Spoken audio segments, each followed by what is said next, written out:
Rolnictwo ekologiczne staje się coraz ważniejsze. Jesteśmy bardziej świadomi, co kryje się za chemicznymi środkami upraw. Rolnicy przestawiają się na uprawy ekologiczne, by ulepszyć swoje uprawy. Badania etnobotaniczne wykazały, że stosowanie gnojowicy z pokrzywy jako nawozu w rolnictwie ekologicznym do upraw ogrodniczych staje się coraz bardziej popularne. Gnojówka z pokrzywy to azotowy stymulator wzrostu masy zielonej warzyw. Dowiedz się więc, jak zrobić gnojówkę z pokrzywy oraz jak poprawnie ją stosować.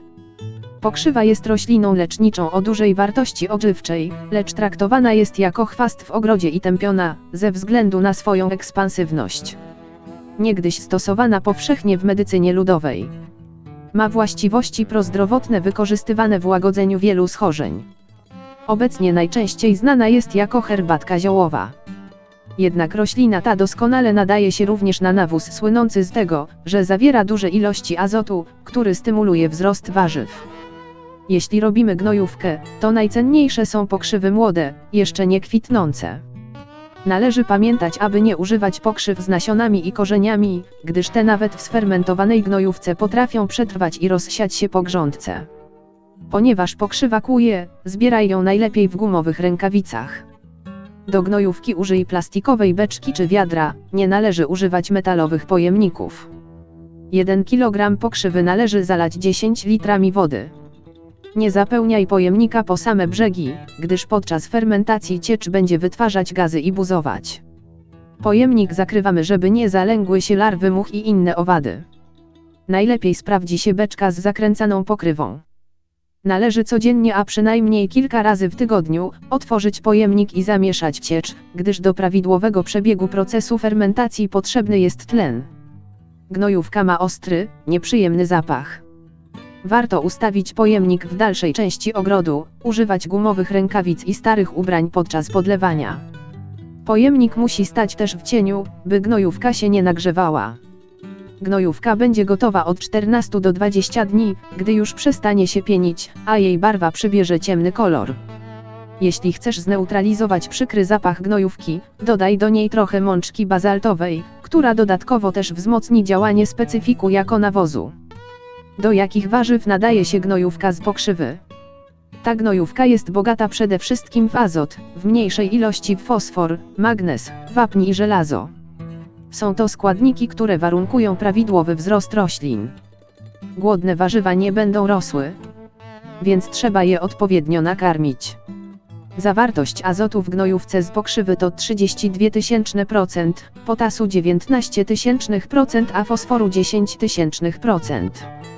Nawożenie azotem wpływa na wzrost masy zielonej rośliny, czyli liści. Tym nawozem najlepiej więc podlewać warzywa w fazie wzrostu masy zielonej. Potem w fazie kwitnienia warto podlewać nawozem, który pobudzi kwitnienie i owocowanie, czyli takim, który zawiera więcej potasu niż azotu, jak na przykład gnojówka z żywokostu. Za gnojówkę z pokrzywy będą wdzięczne te warzywa, które muszą wytworzyć silny krzak, oraz te przeznaczone do spożycia na liście jak kapusta, brokuły i kalafiory czy seler naciowy, oraz w początkowej fazie pomidory, ogórki oraz dyniowate. Pokrzywa świetnie wpływa na wzrost warzyw korzeniowych przez wysoką zawartość cynku, krzemu, miedzi, manganu oraz sodu, ale warzywa te mają tendencję do kumulowania szkodliwych azotanów. Do warzyw takich należą też rzodkiewki, szpinak, marchew, cebula, czosnek, fasola i groch. Powinniśmy więc z umiarem podlewać te warzywa gnojówką z pokrzywy, przy czym fasola i groch, jak i inne strączkowe, same wiążą azot z powietrza.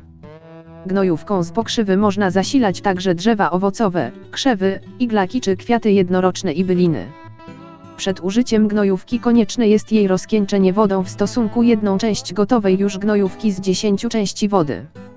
Jeśli jej nie rozcieńczysz, możesz poparzyć i zniszczyć rośliny. Gnojówkę stosujemy co 2 tygodnie. Ważne jest, aby wraz ze stosowaniem gnojówki z pokrzywy stosować inne środki naturalne przeciw pleśni i zgniliźnie. Może to być oprysk z mydła ogrodniczego czy skrzypu polnego lub drożdży bądź wody utlenionej. Przepisy na wymienione opryski znajdziesz na moim kanale. To ważne, gdyż gnojówka z pokrzyw i opryski z niej mają tendencję do wywoływania chorób grzybowych jak szara pleśń. Jest to ważne szczególnie w okresie późnego lata, gdy jest ciepło i wilgotno, wówczas choroby grzybowe zaczynają atakować. W tym okresie najlepiej zrezygnować z nawożenia pokrzywą i nawozić fermentem drożdżowym wraz z gnojówką z żywokostu, co pozwoli ochronić np. pomidory czy ogórki przed atakiem patogenu. Dodatkowo ożywi to roślinę, stymulując ją do wydania dużej ilości owocu. Jeśli choroba już wystąpiła, zrób oprysk z drożdży i spryskaj liście oraz glebę, powinno to powstrzymać grzyby. Środki te stosujemy najlepiej zawczasu, zapobiegawczo i regularnie. To najlepsza metoda w przypadku stosowania naturalnych środków ochrony roślin. Mimo to warto stosować gnojówkę z pokrzyw, gdyż znacząco pobudza przyrost masy zielonej, wzmacnia zielone części rośliny i przy okazji chroni przed szkodnikami takimi jak mszyca, przędziorki, mizeczniki i tarczniki. Przenawożenie azotem objawia się właśnie w taki sposób, że roślina jest bardzo rozrośnięta, rośnie w liście, a nie w kwiat, ma ciemnozielony kolor, łodyga jest gruba i przerośnięta. Z mojego doświadczenia wynika, że nawożenie jedynie gnojówką z pokrzywy jest niewystarczające do uzyskania obfitych plonów i dorodnych warzyw oraz owoców. Stanowi u mnie jedynie nawóz uzupełniający dla gnojówek z obornika, żywokostu, drożdży oraz nawożenia wapnem, które naturalnie występuje np. w popiele. Mimo, że stosowania tych naturalnych produktów zostały słabo zbadane przez naukowców i jest bardzo mało dowodów naukowych na skutki stosowania zawiesiń np. z pokrzywy, przeprowadzono badanie na wpływ gnojowicy z pokrzywy na plony ziemniaków w rolnictwie ekologicznym. Badanie doświadczalne przeprowadzili Alfonso Garmendia, Maria Dolores Rayun, Almou Marquez, Maria Ferriol, Jorge Royo i Hugo Merl z Instytutu Agroforestal Mediterraneo, Universitat Politecnica de Valencia w Hiszpanii w 2018 roku. Stan nawożenia gleby był taki sam na całym obszarze. Chociaż zawartość naturalnej materii organicznej była od średniej do wysokiej, obecność wysokich poziomów węglanów wskazywały na powolne uwalnianie azotu do gleby. W związku z tym, choć ogólna zawartość azotu w glebie była niska, był on stopniowo uwalniany. Otrzymano silnie zasadowy odczyn gleby, średnie pH to 8,6, analizy wody do nawadniania wykazały niską średnią zawartość azotanów. Zasolenie wody było średnie, a zatem odpowiednie do nawadniania dobrze przepuszczalnej gleby. Analizy wykazały też wysoką zawartość węglanów i potasu rozpuszczalnego, a niską zawartość sodu. Znaczną różnicę w obfitości plonów ziemniaka przy użyciu gnojówki z pokrzywy zaobserwowano tylko przy udziale obfitego podlewania wodą.